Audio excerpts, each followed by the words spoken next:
لیکن اپنی عزت، آبرو، آنر اور ڈگنیٹی کے لیے آپ نے کشمیر کو، جس کو آپ نے اپنی شہرت کہا، اس کو ہندوستان سے چھڑانے کے لیے آپ نے فوجیں داخل کی. سائملٹینیسلی فلسطین کے مسئلے پہ ان کی مدد کر رہے ہیں، براہ راست یہودیوں سے ٹکر لی جا رہی ہے، ساتھ ساتھ انڈونیشیا کی سپورٹ جا رہی ہے، اور ساتھ ساتھ جہاں پوری دنیا میں مسلمان ممالک اس وقت تحریک آزادی کی جنگیں لڑ رہے تھے، جس کے اندر Indonesia, Malaya, Sudan, Libya, Tunisia, Morocco, Nigeria, Algeria, ان تمام تحریک آزادیاں جو پوری دنیا میں مسلمان، قائد اعظم نے پوری سپورٹ ان کو دی، ہر طرح سے، ڈپلومیٹک سپورٹ ہو، پولیٹیکل سپورٹ ہو، ملٹری سپورٹ اگر جس حد تک ہو، یا اکنامک سپورٹ جو بھی پاکستان اس حالت میں ان کے ساتھ دے سکتا تھا. قائد اعظم نے پوری کوشش کی کہ مسلمان دنیا کو اکٹھا کر کے اس پلیٹ فارم پر لے آئیں کہ جو عالم اسلام کی عظیم ترین طاقت کو زیب دیتا ہے کہ امت مسلمہ کی قیادت کرے. اور حقیقت میں ہمیں نظر ہی یہی آتا ہے کہ اس وقت پوری مسلم دنیا کی قیادت بھی قائد اعظم کے پاس تھی. Quaid Azam was taking every issue جو مسلم دنیا کو پرابلم در. باقی مسلمان ملک تو آزاد ہی نہیں تھے، جو تھے وہ اتنے کمزور تھے. اور پاکستان ایک ریاست بننے کے بعد کسی صورت قائد اعظم نے یہ انتظار نہیں کیا کہ ابھی انگریزوں سے، امریکیوں سے، مغرب سے تعلقات ٹھیک کر کے رکھو کیونکہ پاکستان کمزور ہے، کچھ بھیک مل جائے گی. اپنی عزت، اپنی غیرت، اپنے وقار پر کبھی سودا نہیں کیا. پاکستان بننے سے پہلے ہی انہوں نے براہ راست تصادم لے لیا تھا مسلمانوں کے ایشوز پہ، تو پاکستان بننے کے بعد تو الحمدللہ ایک ریاست تھی ہمارے پاس. اور یاد رکھیے یہ وہ قائد اعظم ہے کہ جب گورنر جنرل ہاؤس کے لیے 30-35 روپے کا فرنیچر خرید کے لایا گیا تو آپ نے اس میں ایک لسٹ جو منگوا کے چیک کی تو اس میں ایک کرسی کئی اضافی تھی، اور وہ 5-6-7 روپے کی کرسی جو محترمہ فاطمہ جنہوں نے اپنے استعمال کے لیے منگوائی ہے، جو بہن جو گورنر جنرل کی بہن ہے، ساتھ رہتی ہیں، خدمت کرتی ہیں، قائد اعظم اس پر کاٹ لگا دیتے ہیں اور کہتے ہیں کہ اس کے پیسے فاطمہ جنہ سے لو، مسلمانوں کے بیت المال سے اس کے پیسے نہیں دیے جائیں گے. یہ وہ گورنر جنرل ہے کہ جب ان کے لیے 1-1.5 روپے کا موزہ خرید کے ان کے ڈاکٹر لے کر آ گئے تو واپس کر دیا یہ کہہ کر کہ مسلمان قوم کے، غریب مسلمان قوم کے سربراہ کو زیب نہیں دیتا کہ 1-1.5 روپے کا موزہ پہن لے. اتنا مہنگا موزہ کیسے پہنے؟ اپنی تنخواہ مقرر نہیں کی، مفت میں کام کیا. 1 یا 1.5 روپیہ تنخواہ آپ نے مقرر کی اپنی صرف فارمیلٹی پوری کرنے کے لیے. اور جب حال یہ ہے غیرت کا، عزت کا اور ڈگنیٹی کا کہ جب انگلینڈ کے سفیر نے قائد اعظم سے کہا کہ بادشاہ کا بھائی آ رہا ہے، آپ اس کو ریسیو کرنے کے لیے ایئرپورٹ پہ چلے جائیں، تو قائد اعظم بڑے جلال میں کہتے ہیں کہ مجھے کوئی اعتراض نہیں ہے بادشاہ کے بھائی کو ایئرپورٹ پہ ریسیو کرنے میں، شرط میری صرف یہ ہے، میں ایک شرط لگاتا ہوں کہ جب میرا بھائی انگلینڈ جائے گا تو وہاں اس کو بادشاہ ریسیو کرے گا. یہ تھی غیرت، یہ تھی ڈگنیٹی. اور یہی بات آگے ایکسٹینڈ ہوتی ہے لیاقت علی خان میں بعد میں، کہ جب اسرائیلیوں نے، یہودیوں نے پوری دنیا کی دولت لا کے لیاقت علی خان کے سامنے رکھی اور یہ کہا کہ آپ اسرائیل کو تسلیم کر لیں، تو لیاقت علی خان جو اسی تربیت یافتہ تھے قائد اعظم کے، تاریخی جملہ فرماتے ہیں اسرائیل کو ریجیکٹ کرتے ہوئے کہ gentlemen are souls are not for sale, ہماری روح بکنے کے لیے نہیں ہے. یہ ہمارے پڑے تھے. خواتین و حضرات، آج اگر ہم پاکستان کو عروج پہ لے جانا چاہتے ہیں تو ہم کو نہ صرف علامہ اقبال کی آئیڈیالوجی کی ضرورت ہے، ہم کو قائد اعظم کے ویژن کی ضرورت بھی ہے. ہمیں 1948 کا پاکستان چاہیے، وہ پاکستان جس میں جب کیبنٹ کی میٹنگ ہو رہی ہے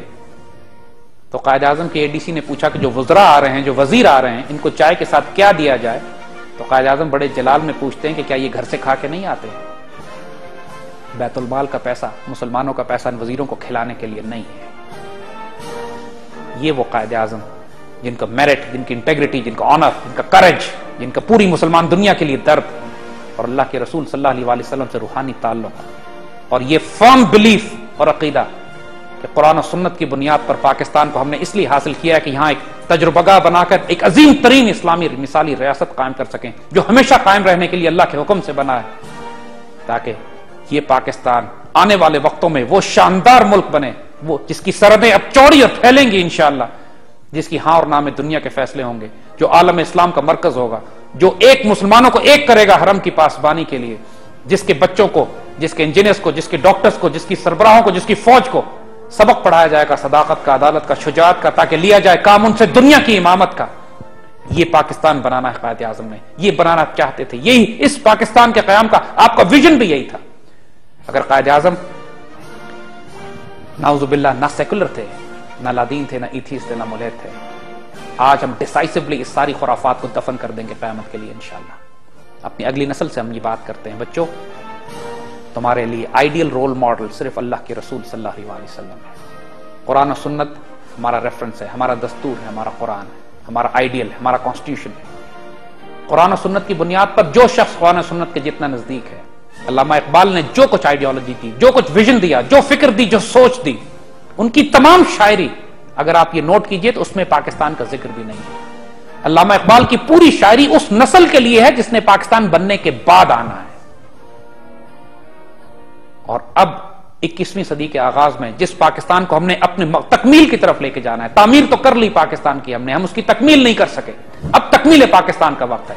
اور تکمیل پاکستان کا طریقہ وہی ہے کہ ہم نے اس پاکستان کو اقبال کا پاکستان بنانا ہے، قائد اعظم رحمت اللہ علیہ کا پاکستان بنانا ہے، اللہ کے رسول صلی اللہ علیہ وآلہ وسلم کا وہ مدینہ ثانی بنانا ہے کہ جس کے ہاں اور نہ میں دنیا کے فیصلے ہوں گے. انشاءاللہ یہ ہماری تقدیر ہے، ہم نے اس کو حاصل کرنا ہے. صرف ہاتھ پہ ہاتھ رکھ کے نہ ہم بیٹھے ہیں نہ بیٹھیں گے. ہم صرف اذانیں نہیں دے رہے ہیں، اس اذان کو اس کی آخری حد تک انشاءاللہ اس کی تکمیل تک بھی ہم نے پہنچانا ہے. جو مرضی قربانی اس کے لیے ہمیں دینی پڑے ہم تیار ہیں. اس پاکستان کے قائد اعظم رحمت اللہ علیہ، اللہ کے رسول صلی اللہ علیہ وسلم کے ایک سپاہی اور ایک مجاہد اور مسلمانوں کے عظیم ترین لیڈر. قائد اعظم سے اپنی زندگی میں بے شک بہت غلطیاں ہوئی ہوں گی، ہر انسان سے ہوتی ہیں، کوئی بے گناہ نہیں. لیکن جو محبت اور تعلق آپ کا اسلام کے ساتھ، مسلمانوں کے ساتھ، جو آپ نے حق ادا کر دیا، اس کی تائید اللہ نے بھی کی، اللہ کے رسول صلی اللہ علیہ وسلم نے بھی کی، مسلمانوں نے بھی کی، اور بڑے بڑے ہمارے فقراء اور اولیاء اور علماء نے بھی کی. وہ تاریخ کی ایسی حقیقت ہے کہ اب یہ کسی قسم کے خرافاتی پروپیگنڈے سے، اس جھوٹ سے، جو کہ اس مکر سے، اس ڈسپشن سے کہ جو ہمارے بچوں کو پڑھایا جاتا رہا ہے کہ قائد اعظم ایک سیکولر پاکستان چاہتے تھے، انشاءاللہ اس سے اس کو کوئی فرق نہیں پڑے گا. عزت اور ذلت اللہ کی طرف سے. اللہ نے قائد اعظم کو عزت دی، ان پر کیچڑ اچھالنے والوں کو اللہ رسوا کرے. پاکستان زندہ باد.